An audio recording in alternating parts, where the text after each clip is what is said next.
Jesus, Jesus, Jesus, Jesus, Jesus, I've come to you.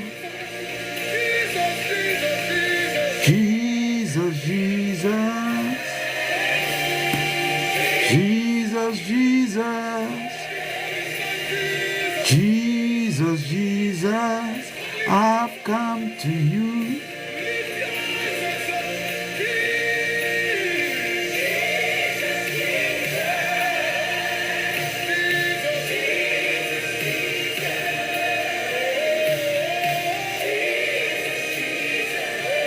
I've come to you. I'm going to take you through a 7-step system for running. Good evening. Good morning. Or good afternoon, wherever you are, whatever part of the world you are right now. I just want to welcome you to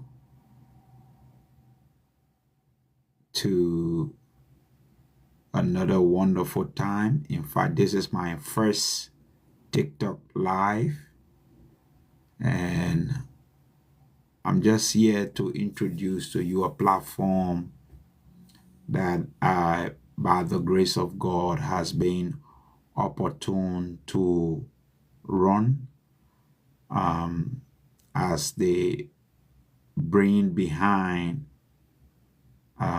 the opportunity. I call it an opportunity afforded me by God Almighty. And I'm grateful to be here. My name is Trokon Austin Kane, and I do run a platform, a podcast we call A Time With. Is what we call an opportunity for people who have stories in life that they have not told, the opportunity to tell their stories. Some of the stories we've heard on A Time With are stories of success, how people succeeded in life, how people started the journey of life, walking through the challenges and all of the difficulties that life has to offer, and how they were able to get to where they are. And we've also have stories of people who struggle in life, who had a very difficult time growing through life, and We have also had people who had it all, almost all, and because of some difficult situations of life, they were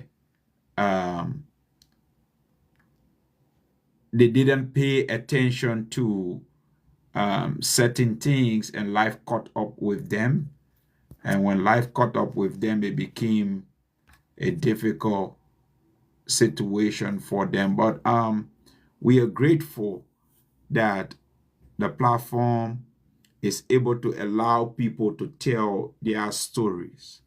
And I want to encourage you to check us up on YouTube. A Time With is on YouTube. We have all of our videos on YouTube, and I encourage you to please take up time and check us up, follow us, like our channel, subscribe to our channel, and join us in allowing ourselves to be used to tell the stories of life. Life is full of great stories, And Miles Monroe said some time ago, the richest place on the face of the earth is this cemetery, what we call the graveyard. And he said the graveyard happens to be the richest place on the face of the earth because there are people who should have told stories of successes that they did not tell. There are people who should have invented great things that they did not invent. There are people who had great ideas that they did not realize, and they went to the grave with those ideas. And so he said the graveyard happens to be the richest place on the face of the earth. Well, we, by the grace of God, have come to change that narrative of the graveyard being the richest place on the face of the earth. We've come to change the narrative, and it's based upon that God has given us the platform that we are using to allow people to tell their stories. If I were to open the line tonight, or if I were to, bring people on live tonight, there are some of us right here, right now, who are watching this conversation that have some great stories about life. Where you were born, the family you were born into, the kind of treatment you receive in your family, where you are currently. But before we get to where you are currently, the journey that brought you to where you are currently, and where you are currently, and even where you are anticipating to go. Those are all great stories that we may not be able to, if we are even given the time to tell. Sometimes we may not be even able to complete them. But God has given us an opportunity, and we want to make maximum use of the opportunity so as to allow people to tell their stories. Telling stories of your life is a way of leaving a legacy. Telling the stories of life, how you got to where you are, is a way of leaving a legacy. And it's very important that these platforms be made available. I wish that I had somebody give me the opportunity like this to say, well, you are invited to come and tell your story. How you were born, where you were born, what you went through, and how you are here. It's just something sometimes I sit to think that I wish somebody had given me such an opportunity. But well, it's never too late. If somebody does not give you the opportunity, make the opportunity for yourself. And this is what we are doing right here. So the platform is on YouTube. It's called it's my name, Trokon Austin Kane. That's my name. You'll find me right there, Trokon Austin Kane, on YouTube. And you can subscribe to my channel. You can subscribe, you can like the channel, and also share with your friends. Tell them that this platform is a platform that is intended to be able to allow people to tell their stories of life.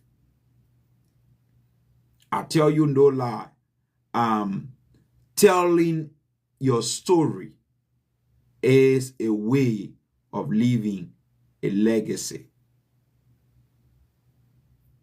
I told myself some time ago, I don't want my grandchildren to come one day and decide to look me up and they do not find what I have done. I'm from Africa. And unfortunately for us, we did not come into this earth or into this world with people who had the knowledge of being able to write whatever they have gone through.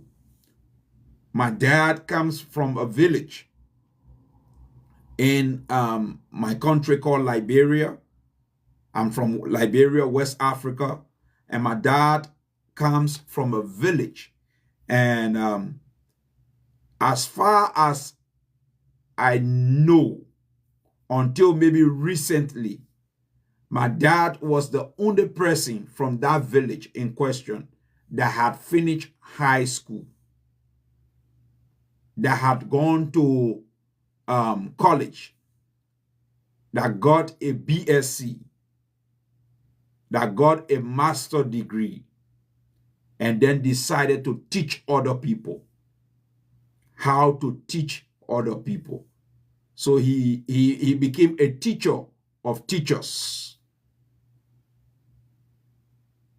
He was a teacher of teachers. And he is still teaching people anyways. He retired quite recently. And sometimes I want to ask him to tell us his story. How did you get to where you are? What did you do to bring you to where you are? We want to chronicle those stories so that in the future, his great-grandchildren can be able to read. His children can be able to say to other people, this is what my father did.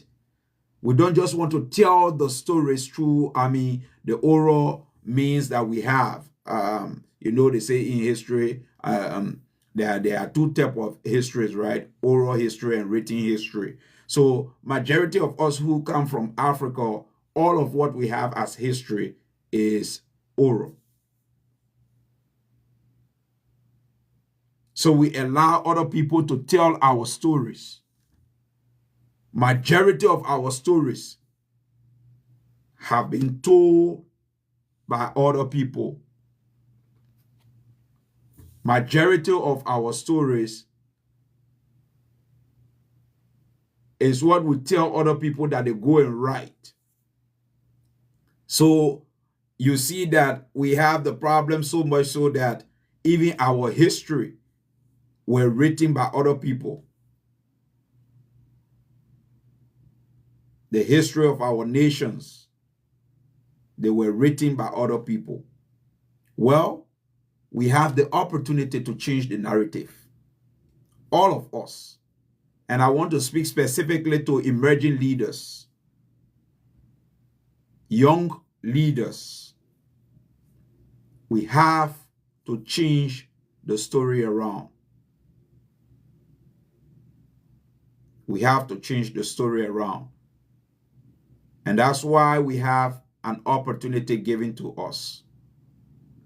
I encourage you, go to YouTube right now, look for Trokon, that's TROKON, AUSTRN, KANNEH, Trokon Austin Kane. I'm there. And subscribe to my channel. Subscribe to my channel and join us in giving others the platform to tell their stories. Well, whilst I do that, I also want to let you know that my wife has written a very, wonderful book. A very wonderful book. I say this with all pride, that this is a masterpiece written. It's called The Power of Resiliency. The Power of Resiliency. And the subtitle is From Barefoot to Breakthrough. From Barefoot to Breakthrough.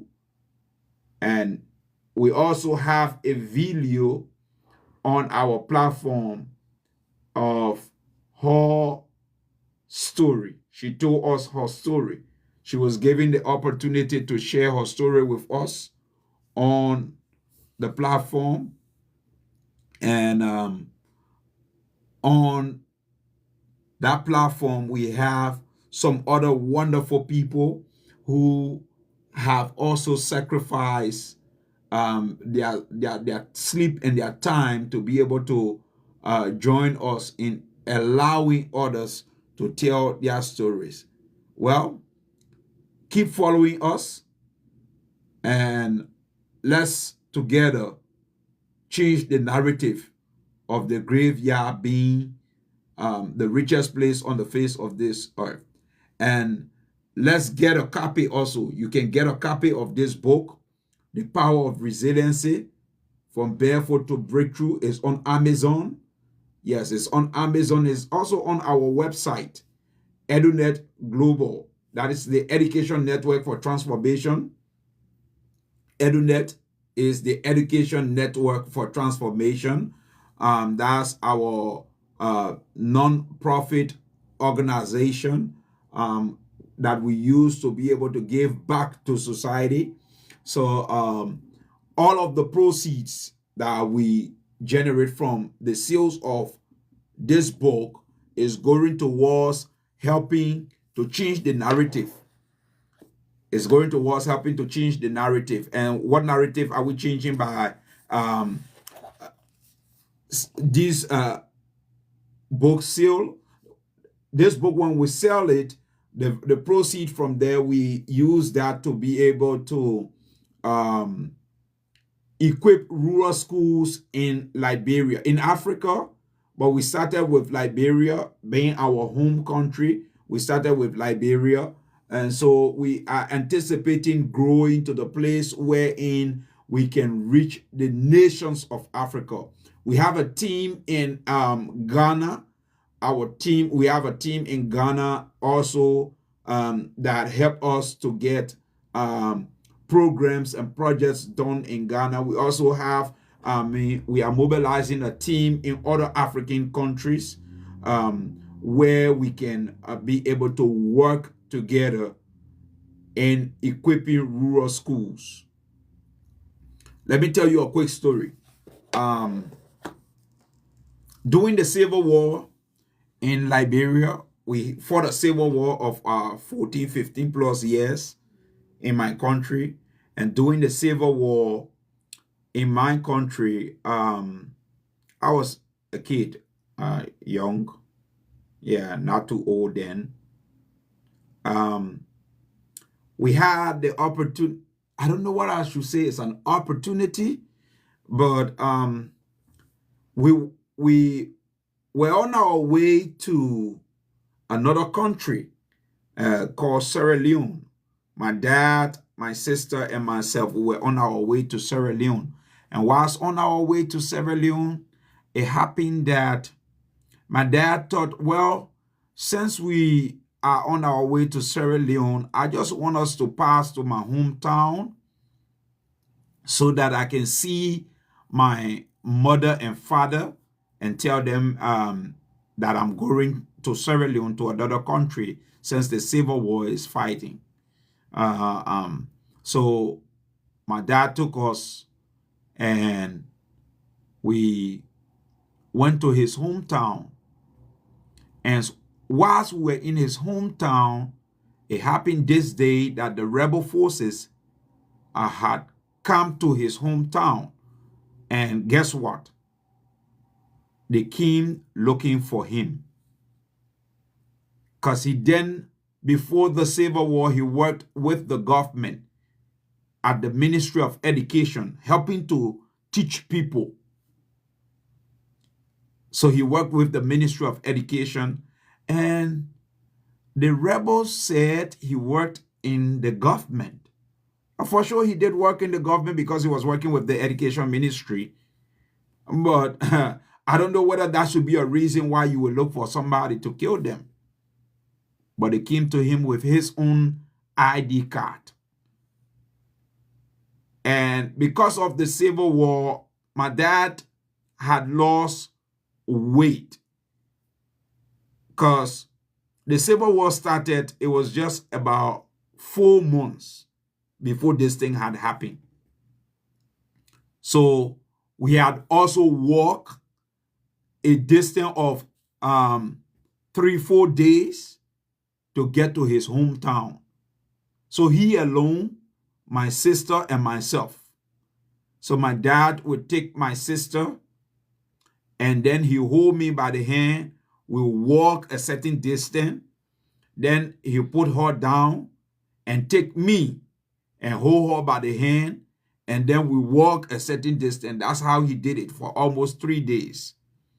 We will reach to some places, in some of the villages, sleep there, and then the next day we pick up. So we did it like that until we got to his hometown. And it happened that this day he was under the Palava hut, what we call Palava hut in our country. Here in in the US, they call it I think gazebo, or just something, a hut that they build and people can go and sit under. And so we were there. I remember I was there with him that day. Daddy's boy, always around daddy. And we were sitting under the Palava hut that day. And he and his kinsmen were playing what we call check-up. They were playing check-up. And we just heard the guys rushing through the town. Rushing through the town. And when they came to the Palava hut, because that was the central meeting place, when they came to the Palava hut, they said, "We are looking for this man. We are looking for this man. He used to work with the government." And then they called the name of my dad. So when they called my dad's name, my dad said he was the one that answered. And before then, before the Civil War, before the 90s, 1990, a lot of the people used to keep this thing they call afro. Their hair was like bushy. They keep it and we call it afro. And so my dad used to wear afro. And when the Civil War came, and after we had done the walking that we did, the 3 days of walking, after the 6 months of the Civil War already and the 3 days of walking, my dad had reduced a little bit. And then more to that, he went and cut his hair all the way down to bald. He had a bald head. In my country, we say sabu. That's how we call it in my country, okay? He had a sabu. And this sabu of his made him to look different. So he was looking different because of the sabu. I'll call it sabu for now. For those of you who are just hearing this for the first time, man, that's something for you to take away with you. What you call ball is what we call sabu in my country, okay?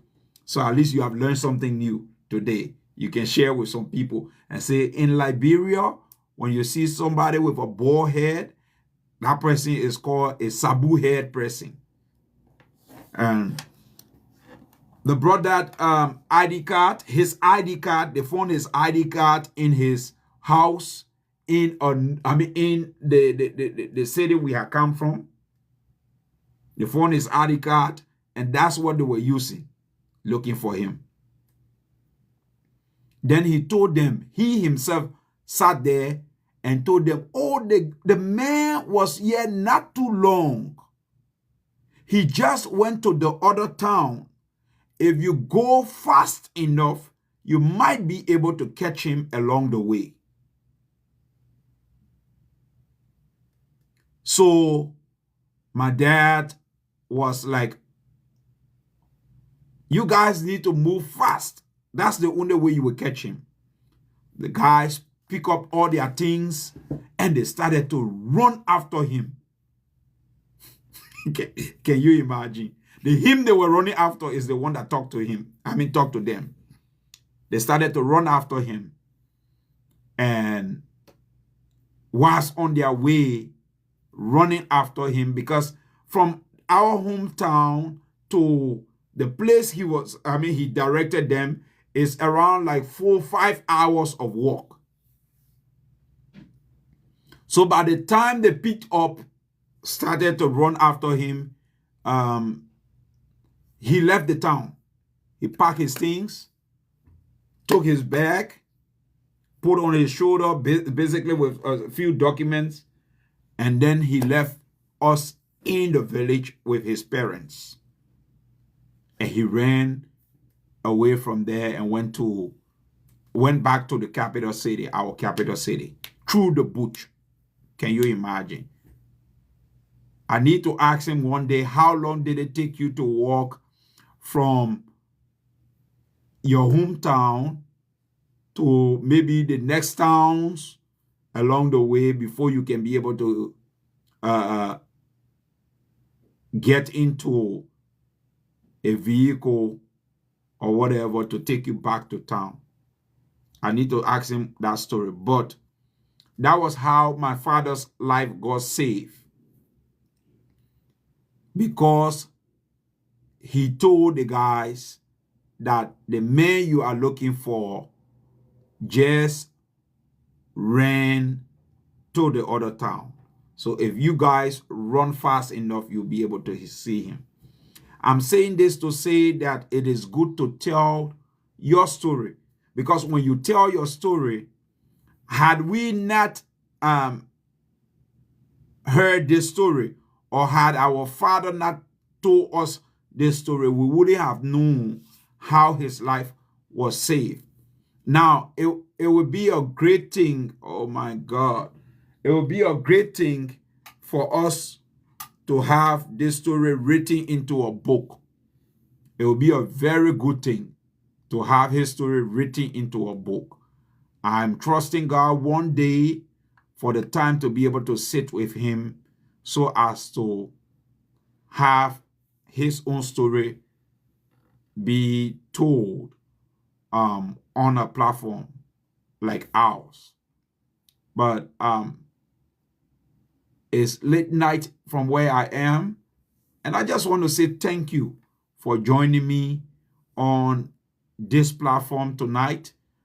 I encourage you to please go and check for me on YouTube, Trokon Austin Kane. That's my name on YouTube. That's my full name, in fact. Check for me there. And you can subscribe to my page, my YouTube channel.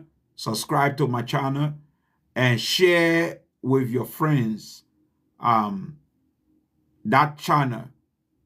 We have a lot of people we have a lot of people who are online to be interviewed on our platform. And let me say this before I close. You see, I need to start telling my own story too. So after I graduated from high school, some years back, a lot of years back, after I graduated from high school, I decided to go and do introduction to computer. Then it was just introduction to computer. So my thought was, okay, I need to go to computer school. So I went and enrolled in a computer college. And then I had an opportunity to travel to Ghana. So I left my home country, Liberia, traveled to Ghana, and I continued to pursue my knowledge of computer. Well, I was able to get some certificates and some diplomas in computer science, diploma in computer science. And I just wanted to clarify, it was diploma in computer science. Then I later decided, well, I like to work with people more than I like to work with machines.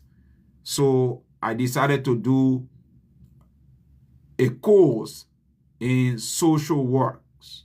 In fact, I went to do first a 9-month course in social works, and then I did another 6-month course in generic social work. And when I did those courses, it helped me a lot. It gave me a lot of information that helped me in being able to follow up on my bachelor's. So I did my bachelor's degree in sociology. So now you understand my background. That's why I am able to help people to solve problems and also able to help people to tell their stories. But after I left Ghana, when I went back to Liberia, whilst I was pursuing my bachelor degrees, I also started becoming a journalist. So I joined the list of those who were journaling people. So I became a journalist, Christian journalist to be precise. So we told Christian stories. And that's what I did for approximately 9 to 10 years. And after I completed that cycle, whilst I was doing that also, I was serving as a youth pastor in my church, youth coordinator, in fact. Then I became a youth pastor, and then I also served other institutions whilst I was doing that. But all to the glory of God, those are some of the foundations that I stand on today to be able to do what I'm doing. I encourage you, go to YouTube, subscribe to Trokon Austin Kaneh, TROKON AUSTIN KANNEH. That's my name, Trokon Austin Kaneh. And you become a member of my family, my team. I call you a family member now if you have joined that or if you have subscribed to my YouTube channel. You have now become a family member, and I'll call you a team member or a family member because of your involvement with what I do. Also, I'm going to be coming here more frequently so as to be able to give you more information as it relates to what I'm doing in different parts of the world. God bless you. Thank you so much. Remember to go and grab a copy of my wife's book, The Power of Resiliency, From Barefoot to Breakthrough by Anita Yeikui Kane. It's a very, very, very good resource. Very good resource. It has to do with a bit of faith. It has to do with her own story, her life story, as to how she have come to the place of living from barefoot to the place of now being in corporate boardrooms. Oh yeah. Yeah, I can boldly say that. My wife is now in corporate boardrooms here in the USA. She's the CEO and co-founder of the Education Network for Transformation. She's also the CEO and a founder of the Elite Ducal Group of companies. She is so instrumental in making things happen. She has decades of experience, well educated, and so the things she have written here is going to be able to help somebody to get to understand how to be resilient in life. Thank you. Thank you. Grab your copy. It's on Amazon. Grab your copy. We have the hardback. The hardback is $23.99. The hard copy is hardback of the book is $23.99, and the paperback of the book is $19.99. The paperback is $19.99. Grab yourself a copy and get equipped. Read the life story of somebody who had come from nowhere to the place of prominence today. You see the picture here? Can you see the picture clearly? You see a tree coming from a rock. This is what depicts resiliency. The tree that is coming from the rock. It is not often seen that trees will grow from a rock. It takes a certain level of tenacity, intentionality, consistency, resilience to be able to grow from a rock. Some of our lives are like that. Some of our lives are like that. It takes a serious level of constant commitment that have brought you to where you are. I love you. I appreciate you. And I pray God's blessings upon your life. For those of us here in the US, we say happy pre-Thanksgiving. Thanksgiving is on Thursday. So we want to say happy pre-Thanksgiving to you for those in the US.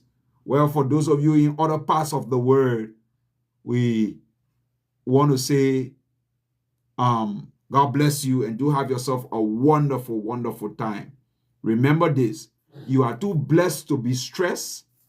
You are too anointed to be disappointed. You are mounting up with wings as eagles, for you are not settling for the least. God bless you. Bye-bye.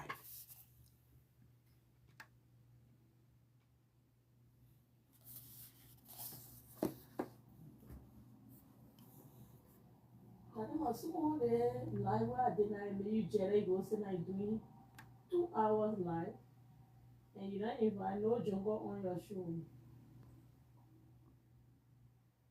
So show me where God's wanna drink.